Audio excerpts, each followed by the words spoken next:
Bismillahirrahmanirrahim. Esselamu Aleyküm.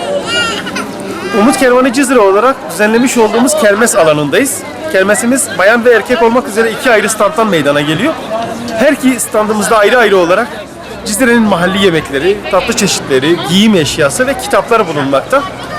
Arka planda gördüğünüz üzere halkımızın büyük bir teveccühü var, yoğun bir teveccühü var. Kendilerine çok teşekkür ediyoruz. İnşallah buradan elde edeceğimiz gelirle bunları yetimlerimize, mağdurlarımıza ve muhtaçlarımıza ulaştıracağız. Çok teşekkür ediyoruz. Allah razı olsun.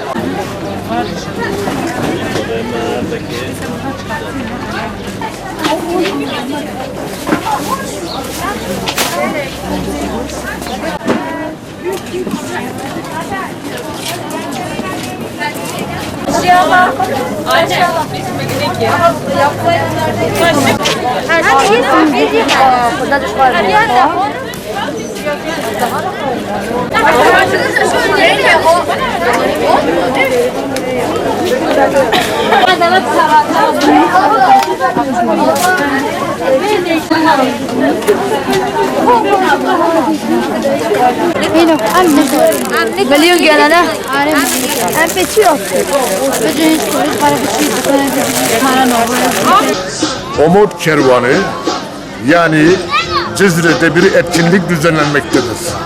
Bu etkinlik herkes bir şekilde Umut Kervanı'nın elemanları, sevdalıları, üyeleri herkes kendi evinde bir şeyler yemek düzeyinde, içecek düzeyinde, giysi düzeyinde herkes bir şeyler getiriyor.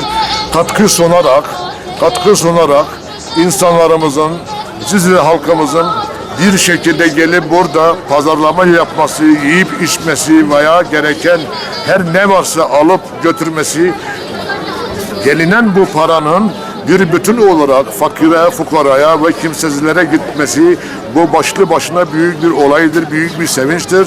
Bu vesileyle ben Umut Kervanı değerli arkadaşları buradan çok teşekkür ediyorum. Yaptığı etkinlik iyi bir şeydir. Bu halka yönelik her kim ne güzel bir adım atıyorsa atsın, bizlerin, herkesin buna sahiplenmesi gerekir, buna desteklenmesi gerekir.